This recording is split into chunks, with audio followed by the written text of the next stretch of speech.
Remember, it is your life.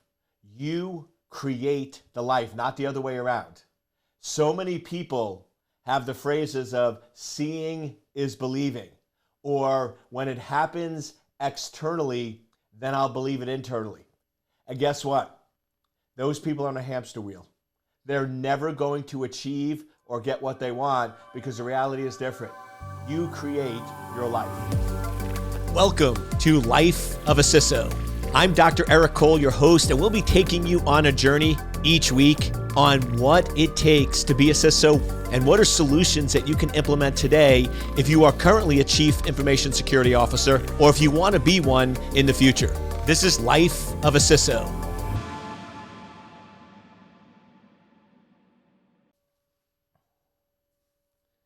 Welcome, welcome, welcome, welcome. I hope you know what time it is. I hope you recognize the voice. I hope you recognize the intro, because guess what? Here we go. It is time for Life of a CISO with yours truly. Dr. E is in the house. I hope you are doing awesome. I hope you're crushing it, and all of your desires are coming true. Remember, it is your life. You create the life, not the other way around. So many people have the phrases of seeing is believing, or when it happens externally, then I'll believe it internally. And guess what? Those people are on a hamster wheel. They're never going to achieve or get what they want because the reality is different. You create your life. Believing is seeing. You have to believe before you see. That's the only way it works. So until you start recognizing it is time to change and you want to go to a new area, a new position, a new lifestyle, whatever it is, until you start believing it internally and creating it internally, it does not happen externally. You, no one else, but you are the creator of your life. So you need to get really clear on what it is you want. And when I work with a lot of coaching clients, the first thing I always ask is, what do you want? I'm like, show me the blueprint. Because I'm a master builder. I'm also a master architect. But here's the problem.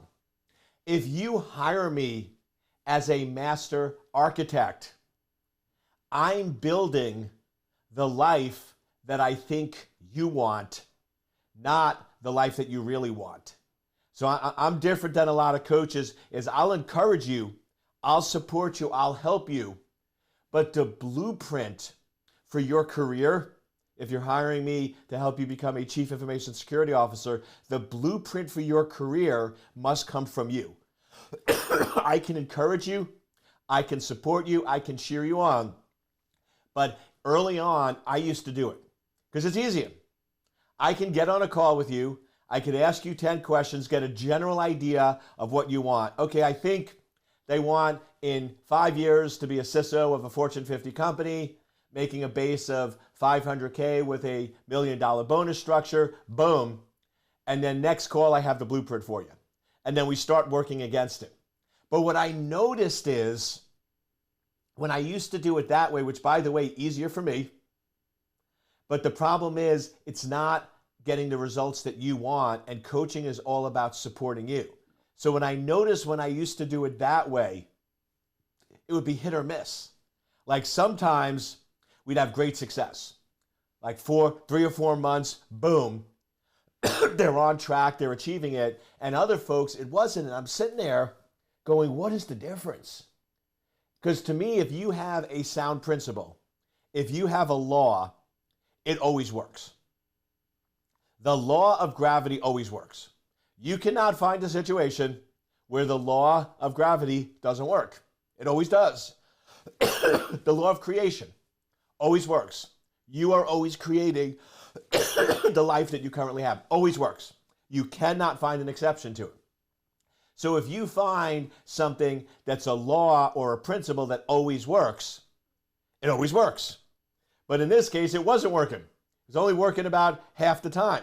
So I'm started going, what's broken? There's got to be something broken with this principle or mindset that I'm implementing. And what I realized is, in the cases where it wasn't working, what they really wanted was different than what they were telling me. They weren't expressing other things. So, for example, in one case, what the person really wanted was to have more time at home with their family.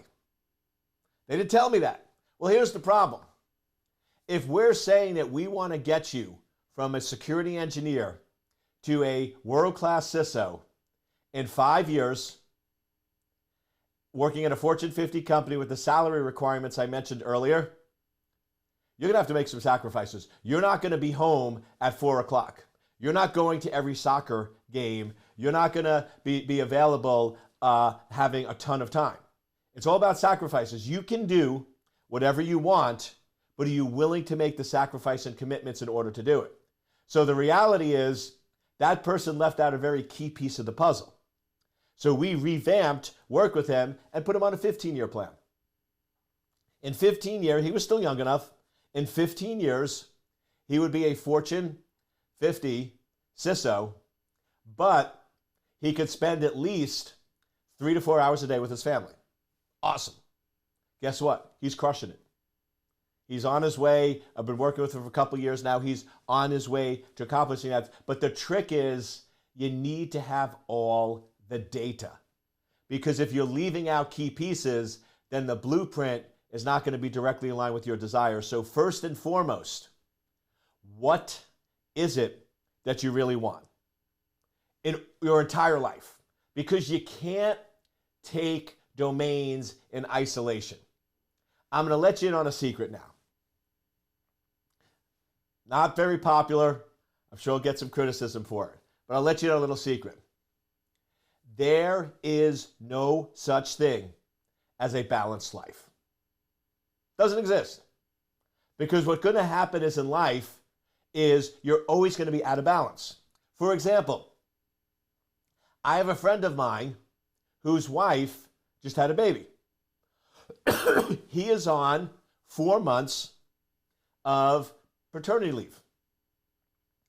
Tell you right now, his life is not balanced. He is spending 90% of his time with the kids and the family. He has 3 other younger kids. They now have, I think it's 3 or 4, maybe all of them are still in diapers. So right now, his life is not balanced. He is spending a disproportionate amount, rightfully so, and I agree, with his family. So I saw him put on a little weight while the gym was suffering, and he's really doing nothing with work. So it's not a balance. It's a season. Well, guess what happens in 4 months when they get family back on track and he goes back to work? He is going to then enter a new season, which is called catching back up at work. And he's going to probably be spending a lot more time at work than in the family. It's going to be out of balance again. Now it's going to shift where he spends much more time with work than he does with the family. And I know him, and I know it's going to happen. In about 7 or 8 months, he's going to enter a new season where he's going to look in the mirror and he's going to be very frustrated with his health, his weight, and everything else because he's not making that a priority. And guess what he's going to do? Because I know him. He's going to go into a new season where all of a sudden health and exercise become his top priority. He'll go on a strict diet. He'll exercise probably at least 2 hours a day. And all of a sudden, he'll be out of balance again. So the idea of life where, oh, I just want this perfectly balanced life where everything is sort of 25, 25, 25 across the core areas doesn't exist, my friend. You're always out of balance. You're always going to be out of balance here, then you shift here, then you shift here, then you shift here. But if it's driven by what you really want, then it's okay. Then it's okay to have out of balance. Life is seasons, right? If you go in and you wanted life to be like reality, it would always have perfect weather. It would always be balanced. You would always, at every month, you would have whatever it is. 8 days of rain, 8 days of sun, 8 days of cold, 8 days of hot. It doesn't work that way. We know it doesn't work that way. So just embrace the fact that what makes you happy is not a balanced life. I've seen so many people say, I just want a balanced life. They get a balanced life and they're miserable because guess what? It's not aligned with who they are. It's not aligned with what they want. And it's not aligned with what they want to accomplish in their career. So spend some time writing down, getting very clear. Right now, for the next season, we just entered, depending on when you're listening to this, we just entered the third quarter. But go in and look at it like seasons. What season am I currently in? Based on what I want in this coming season, what is going to be the priority? What does it look like from a time distribution standpoint? And this is how I manage everything. When I coach people from a CISO standpoint, I spend a lot of time understanding their day, understanding their week, understanding their month. I typically go and spend 2 days with you where from the moment you wake up to the moment, well, I say the moment you go to sleep, but if you're married in a happy marriage, I'll let you have some free time before you go to bed with your spouse. I don't need to be in for that. That gets really, really weird. So except for that part, right, I'm basically following you around because I want to see how you live. I want to see how you show up. And then I have you send me access to your calendar. And I look at your calendar for the next year. I want to see how far out do you plan? How far out do you put things in motion? I mean, are you daily, weekly, monthly, all that? Why? Because at the end of the day, success in life and success in your career and success as a CISO really comes down to one principle. If you get this principle, everything shifts and everything changes. Is the use of your time aligned with your priorities and purpose? It's really that simple. Happy people, people that are loving life, living life on purpose, are people that the use of their time is aligned with their priorities and purpose. And people that are miserable, even if they have billions of dollars, are ones that are incongruent. So that's really the trick and the message I want to try to get across in this podcast is, what do you really want? What are your current priorities? And is that currently aligned with how you're using time? What I typically do is I view my life and my world in 168 chunks. If you're not familiar with 168, that's a week. So I find, and I experiment all the time with this. Yes, I check in daily, I set monthly targets, I set quarterly targets, I set yearly targets. But when we're getting down to tactical implementation, I find a week is the right chunk. So every Saturday morning, I spend time and I say, okay, I have 168 hours. I don't have 170. I don't have 160. Guess what? Nobody does. Time is the one leveling field because you cannot create more or create less. Then, if you go in and you sleep for approximately 8 hours a day, I'm a huge fan of sleep. I know many people debate sleep. Oh, you mean I'll sleep when I'm dead? You mean if you have so important, you get up super. Whatever the philosophy is, here's the reality. Your body is meant to have a recovery period. That's how it's designed. If you study cell regeneration, if you study the brain and how it works, if you study the body, there's no coincidence that there's 24 hours in a day. And there's no coincidence that approximately 8 hours of that is needed for your body to regenerate, regroup, and get back to an optimal state.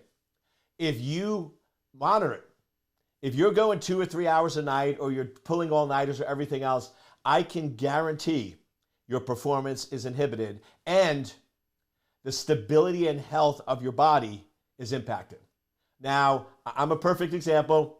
few weeks ago, got super busy, pushed the envelope. I know the rules. I sometimes forget the rules. And I did many 4 to 5 hour nights, and look what happened. My body's like giving me the middle finger. I have a little bit of cough. Find little things. Your body keeps score. Your body will tell you how you're doing.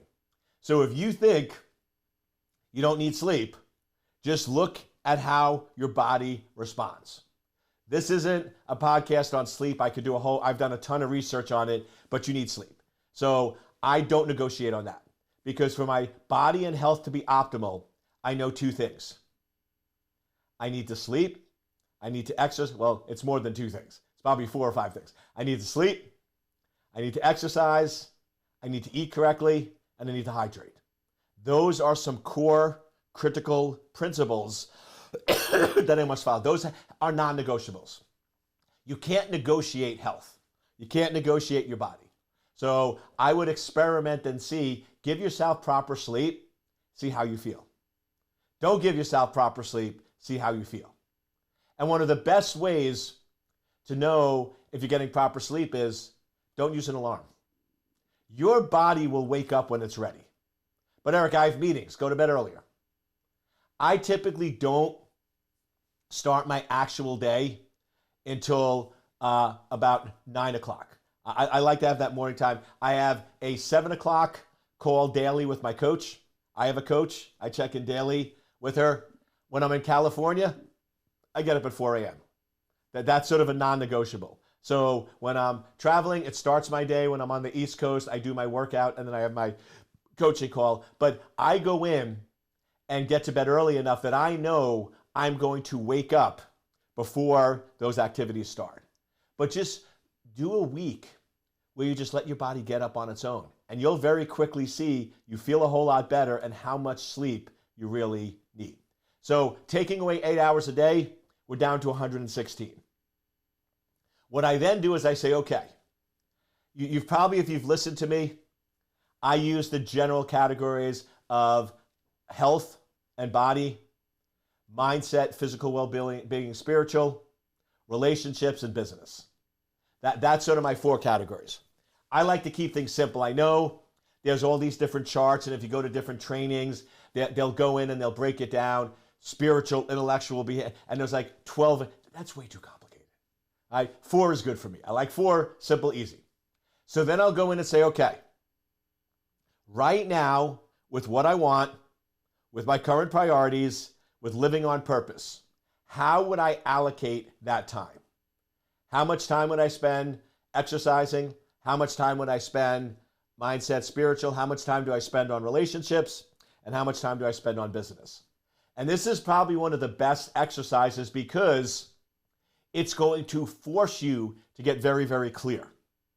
Because I have people that do this and they put it down and they go, okay, 50% is business, 50% is family, 40% is work, 30% is spiritual. I'm like, you didn't take math classes, did you? Or you didn't pay attention. It's 100%, my friends. You can't have 200. So now you have to debate. Okay, if I'm really saying 50% is work, then guess what? That means relationships, mindset, spiritual, and health all have to go under 50%. So that could be 20, 20, 10. And then a lot of people go, well, I don't like that. That's not enough. Great. Then you got to lower business. Well, I don't like that either. Guess what? It's called adulting, making hard decisions. You got to get clear because this is the problem. People don't do this type of analysis and this type of exercise, and then they go into the week thinking it's going to be 50-50, 40-30. And as we all know, that's a disaster. So get very clear, how are you going to break up those 116 hours? What percent goes to each of those? And then that now lets you set realistic expectations for the week.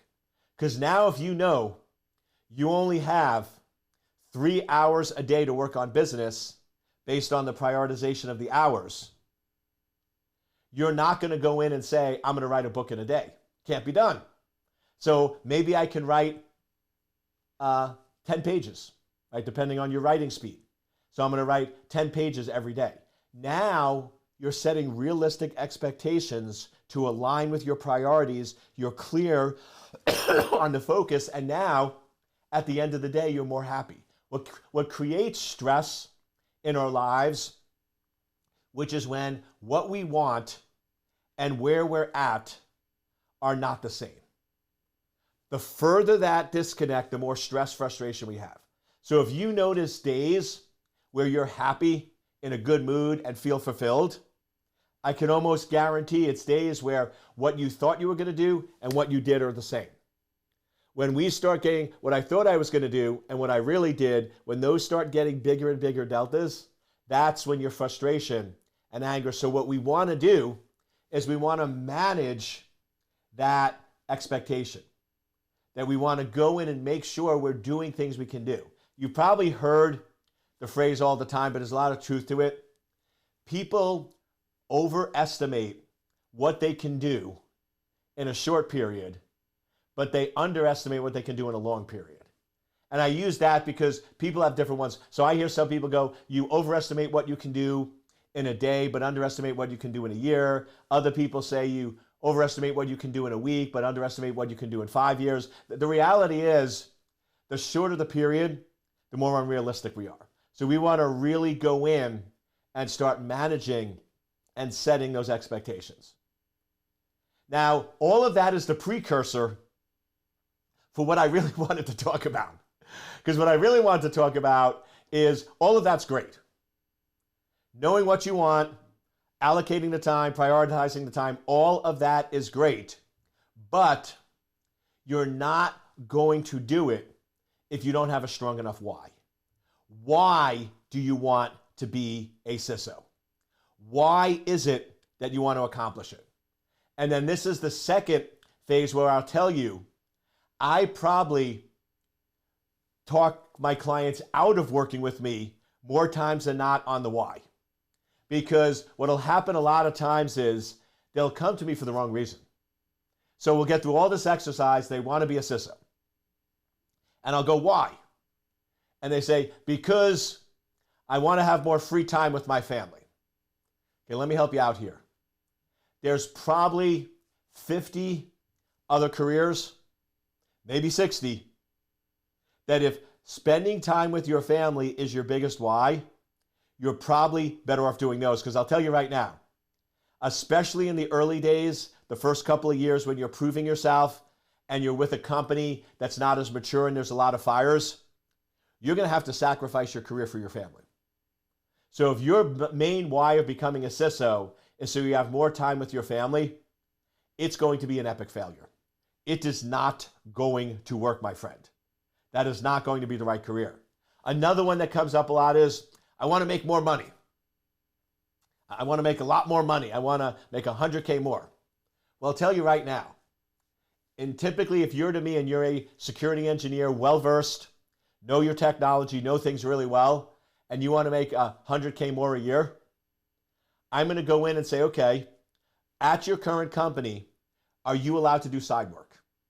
Not competing with them, but just work on the side, evenings and weekends. And if the answer is no, I'm like, let's find a job where you can. And then I would set you up as an expert witness. Expert witness is a great side gig. You can easily make 100K, probably make 200 to 300K a year, and you can do it evenings and weekends. And you're still doing what you love, and I will tell you, it will get you more money quicker, faster, and easier than the CISO route.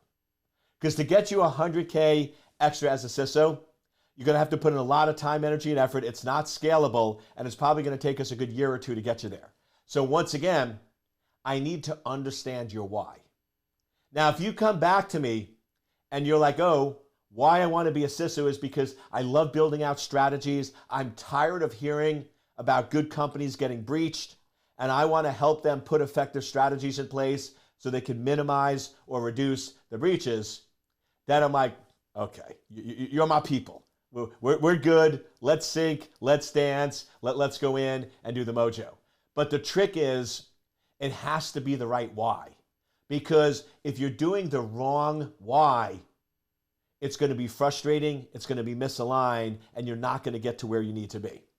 So the trick of this podcast is get very clear about what you want. What is it you really want across all areas of life? Remembering there's no such thing as balance. There's seasons in life, and you have to be willing to make those sacrifices. Then take the 168 hours, minus out sleep, and start allocating what percent of time you're going to use for each of those different areas. And then finally, make sure the why is aligned with CISO being the best choice. Because if there's a better choice that gets you the same why, you'd be better off doing that. So what do you want? How are you allocating your time? What sacrifices are you making? And why do you want to be a CISO? And if you get that aligned and congruent, you will be truly unstoppable, my friend.